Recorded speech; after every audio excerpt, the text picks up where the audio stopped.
E nós seguimos com liberdade de opinião, saímos do Rio de Janeiro e vamos agora a Brasília para ouvir as análises, as suas opiniões do jornalista Alexandre Garcia. Bom dia, Alexandre. Bom dia, Colombo. Uma boa quarta-feira para nós todos e vamos em frente. Vamos lá com os nossos assuntos de hoje, Alexandre, começando com o Covid, não é? O Amazonas ultrapassou o Rio de Janeiro e agora é o estado com a maior taxa de mortalidade pela doença do Brasil. Segundo dados divulgados pela Fiocruz, são mais de 170 mortes a cada 100 mil habitantes. No mesmo dia em que esse estudo foi divulgado, a Justiça Federal decidiu suspender a distribuição da vacina de Oxford até que a Prefeitura de Manaus consiga cumprir determinações de transparência para evitar os chamados fura-filas. Alexandre, queria que você falasse um pouquinho sobre essa decisão da Justiça de suspender a vacinação ou a distribuição da vacina até que a Prefeitura de Manaus consiga fazer o básico, não é? Que é dizer o nome, o CPF e justificar a aplicação da vacina em um determinado indivíduo em detrimento de outro. Olha, eu tenho um amigo que é um amazonense honorário, morou décadas em Manaus e pegou Covid agora lá em Manaus, já se livrou, né? Mas ele se queixa muito da falta de organização social lá em Manaus, né? Que parece que não existe perigo nenhum, né? E quanto à decisão da Justiça, eu acho que a juíza deveria dar uma passadinha na praça, ali na Avenida Eduardo Ribeiro, ali no início da avenida. Tem lá um relógio, desde 1929, um relógio suíço, num monumento arquitetônico muito bonito, e está escrito no mostrador do relógio, em latim, né? Vulnerant omnes, ultima mata. Tradução, todas ferem, a última mata. Se refere às horas. Não dá para esperar em Manaus. Não dá para esperar, como você acabou de mostrar, Manaus, Amazonas já passou o Rio de Janeiro, né? Aliás, nós brasileiros, eu não sei se isso serve de consolo, né? Nós estamos em situação melhor que a Suíça em número de mortes por milhão. Mas, enfim, voltemos a Manaus. Eu acho que tem que continuar. Não, a justiça não pode se isolar, né, ali com o papel na frente, os autos na frente e deixar a realidade de lado. A realidade é terrível, né? Primeiro foi essa falta de oxigênio, agora Manaus está cheia de oxigênio disponível, né? E continua aumentando os casos, né? Então, acho que a vacinação é emergencial, né? É emergencial, urgente e não pode parar. Bom, os gastos do governo federal, Alexandre, estão no alvo de pedidos de investigação após uma reportagem do site Metrópolis revelar que o Poder Executivo gastou mais de 1 bilhão e 800 milhões de reais com alimentos e bebidas em 2020. Foram mais de 2 milhões com chiclete, 20 milhões com doces em tablete e 15 milhões com leite condensado. O total de gastos é 20% maior do que o executado em 2019, de acordo com o painel de compras atualizado do Ministério da Economia.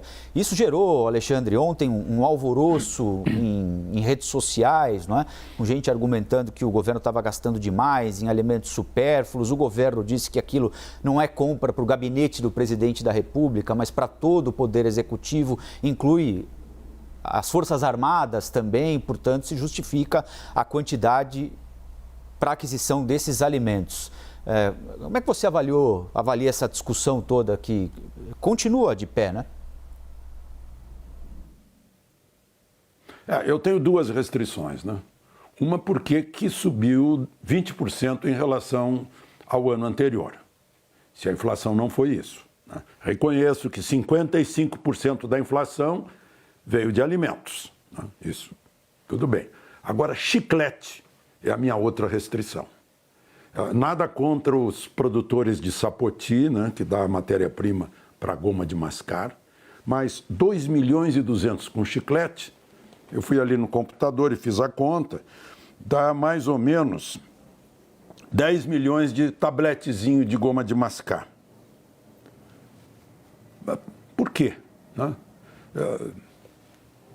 Tudo bem, eu tenho preconceito contra quem vem ruminando para falar comigo, depois aparece a goma de mascar grudada na calçada, né? Uma coisa horrorosa. Mas por que 2 milhões e 200 de chiclete? Agora o resto, arroz, feijão, carne, batata, salada, tudo bem. Né? A maior parte, Forças Armadas, né? Tem que abastecer os navios, os quartéis, as bases aéreas, né? As pessoas comem, os recrutas comem, os oficiais comem, os graduados comem. Isso em primeiro lugar, o gasto é das Forças Armadas. Em segundo lugar, o gasto é do MEC. Ministério da Educação, sim. Universidades federais, né? A comida subsidiada. Né? Terceiro lugar, Ministério da Justiça. Tem os presídios federais. E tem muito, FUNAI. Lá nas despesas da FUNAI de alimento, segundo o próprio site Metrópole, porque o outro eu acabei de acessar aqui, eu não acho que ele não continua fora do ar, não. Eu acabei de acessar. Pipoca, leite condensado, sagu, na FUNAI. Né? Fizeram um barulho danado do leite condensado. Vocês sabem por quê. Né? Entrou a propaganda, entrou a distorção, entrou a fake news, entrou o factoide, né? De uma coisa normal. O que não é normal é aumentar 20%. O governo vai ter que explicar por que foi 20% a mais, embora a inflação dos alimentos fosse forte. E esse chiclete aí. Mas aí eu fiz a conta também do preço da latinha do leite condensado. Não creio que houve gasto demais, porque está dando, a gente pegando 500 mil pessoas, porque tem tudo isso, né? Além das Forças Armadas, tem tudo isso. Tem mais, né? Tem restaurantes e comida de gente que não sai para almoçar, não saem do Palácio do Planalto para almoçar.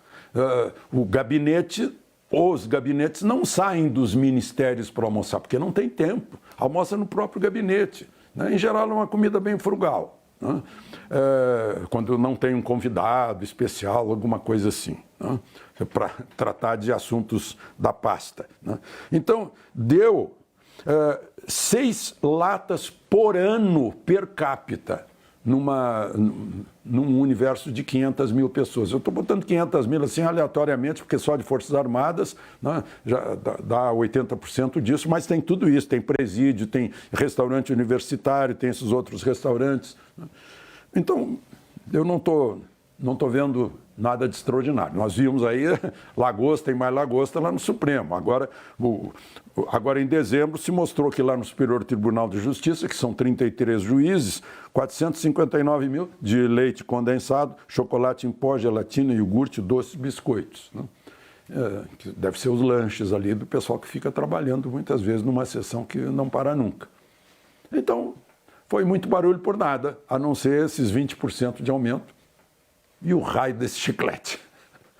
Pois é, o portal voltou mesmo, o portal da transparência voltou ao ar, como o Alexandre lembrou, e o ministro Wagner Rosário, da Controladoria Geral da União, publicou uma mensagem em rede social agora há pouquinho, que resume uma nota que está no site da Controladoria Geral da União, dizendo que o portal saiu mesmo do ar, mas segundo o governo federal, saiu por causa do volume de acessos muito grande e fora do habitual, diz a nota. Ontem à tarde, é ontem, né? Hoje é quarta, então foi ontem mesmo, terça-feira, o que gerou uma lentidão expressiva nas consultas feitas pelos usuários. No início da noite, os acessos continuaram muito elevados, o que aparentemente acabou por acarretar a instabilidade e a consequente indisponibilidade de acesso ao portal. Eles estão apurando detalhes da ocorrência para identificar as causas exatas e a CGU reforça compromisso com transparência ao passo em que conta com a compreensão de todos os usuários. Vamos para um outro assunto? Alexandre, o governo brasileiro... Pois não. Colombo. Claro. Desculpa interromper, Imagina. Mas só para concluir, né? Porque eu vi você mencionando na conversa com o Sidney que já foi pior. Né? Houve um tempo em que os ministros todos moravam na Península dos Ministros, no governo militar. Isso acabou com Collor, quando ele chegou para acabar com a mordomia. E eu lembro que naquela época nós jornalistas, eu não estava nesse grupo, mas meus amigos pesquisavam, os jornalistas pesquisavam o lixo das casas dos ministros. E uma ocasião encontraram filé mignon no lixo. Claro, o filé mignon já estava estragado, né? Mas, enfim, só para mostrar que já essa festa, acho que já foi maior. Pois bem, vamos então para um próximo assunto, Alexandre. O governo brasileiro decidiu restringir a entrada de estrangeiros por meios terrestres e aquaviários também. O tráfego aéreo continua permitido, mas estão proibidos voos vindos do Reino Unido e da África do Sul, para evitar a disseminação de novas cepas da Covid-19 que foram encontradas nesses países. Também está em vigor aquele decreto do presidente Biden que restringe voos que partem do Brasil para os Estados Unidos, também pelo mesmo motivo, para evitar que se propague no território dos Estados Unidos mutações de vírus da Covid encontrados aqui no Brasil. É natural, a essa altura do campeonato, Alexandre, em que há uma piora global da pandemia, que governos adotem esse tipo de restrição? Pois é, no tempo do Trump já havia essa restrição. Essa restrição vem há algum tempo, né? De brasileiro não poder sequer voltar ao seu trabalho nos Estados Unidos. A restrição é necessária, mas eu diria que é inútil, né? Parece o Mussolini falando que governar a Itália não é difícil, é inútil, né? Porque teremos que conviver com esse vírus, né? Eu lembro que lá no início, né, a gente critica, por que teve carnaval em São Paulo, por que disseram que o vírus aqui ia morrer com temperatura acima de 27 graus, por que disseram que era uma gripezinha. Tudo bem, mas de qualquer maneira ele entraria com ou sem carnaval, né? Era uma questão de velocidade de entrada, isso sim, né? Tanto é que o que se controla é a velocidade de entrada em hospital, né? Procura-se evitar que a pessoa tenha que ir para o hospital para não sobrecarregar a UTI. Essa é a grande questão, né? O que fazer para evitar que a pessoa entre no hospital, né? Então, tudo bem, restrições e tal, mas nós teremos que conviver. Veja só, tuberculose mata 4.500 pessoas por dia no mundo. E tem a vacina. Eu tomei a vacina quando eu nasci, a BCG. E lá pelos 20 e poucos anos eu tive tuberculose, né? Então, a gente tem que conviver, né? Faz parte da vida. A gente está corpo cheio de vírus, né? Alguns inativados, outros não, as vacinas que tomamos, mas temos que conviver, usar os meios de que dispomos para combater o vírus. E não adianta a gente ficar encolhido com medo, né? Porque o medo gera, lá na suprarrenal, algo que derruba a nossa defesa natural do organismo. Então, medo não adianta, a gente tem que enfrentar. Nós fizemos uma entrevista exclusiva, Alexandre, com o vice-presidente Hamilton Mourão. Os nossos colegas analistas Igor Gadelha, Basília Rodrigues conversaram com o presidente ontem e ele falou de diversos assuntos. Um deles foi uma falta de diálogo que existe na avaliação dele com o presidente Jair Bolsonaro. O vice-presidente disse exatamente o seguinte, abre aspas, faz falta sim, faz falta até para eu entender em determinados momentos o que eu preciso fazer, fecha aspas. Mourão disse considerar que, diante desse cenário, é difícil receber um convite de Jair Bolsonaro para ser novamente candidato à vice-presidência em uma eventual chapa em 2022. Como é que você avalia essa declaração do vice-presidente Hamilton Mourão, pedindo um pouco mais de diálogo com o presidente Bolsonaro e já quase que descartando a possibilidade de ser vice na próxima eleição, Alexandre? Que ironia, né? Os dois trabalham no mesmo Palácio do Planalto, né? Um é no prédio principal e outro é no anexo, ambos feitos por Niemeyer, né? Então, é irônico isso, mas é uma sina de vice-presidente no Brasil. O vice-presidente Mourão, por exemplo, tem inclusive uma função que é coordenar esse trabalho na Amazônia, né, que não é brincadeira, né? O tamanho da Amazônia é a Europa Ocidental inteira, né? O maior. Então, eu falei que é uma sina, né? Só puxando a memória, né? Foi eleito lá o Getúlio, tinha um vice, o Café Filho. O Getúlio se matou e o Café Filho não conseguiu continuar.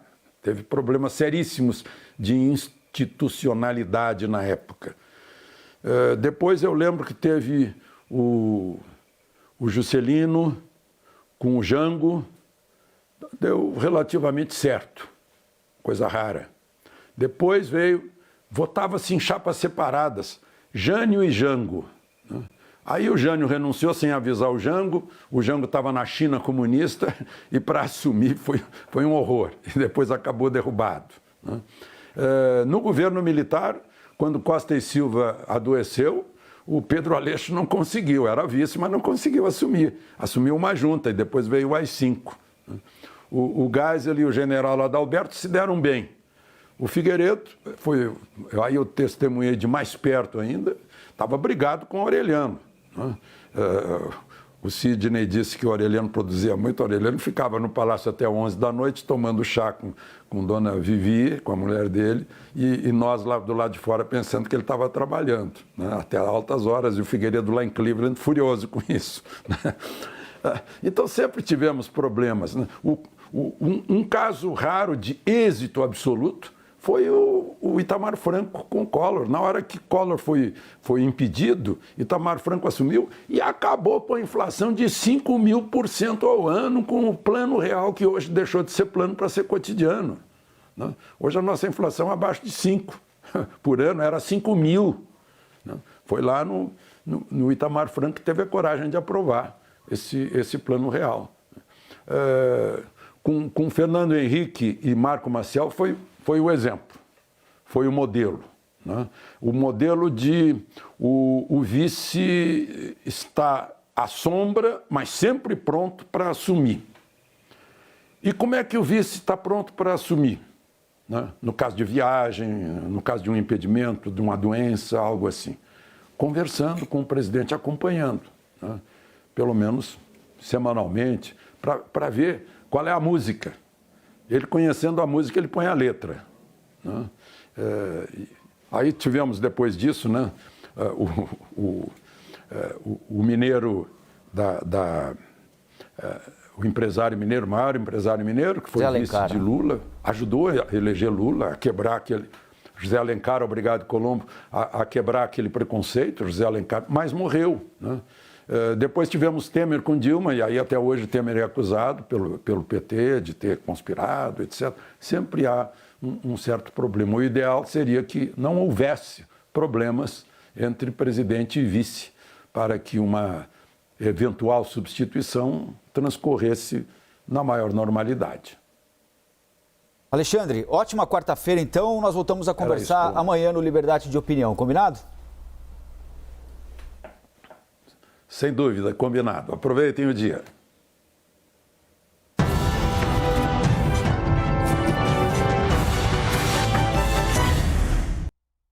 As opiniões emitidas pelos comentaristas do quadro não refletem necessariamente a posição da CNN.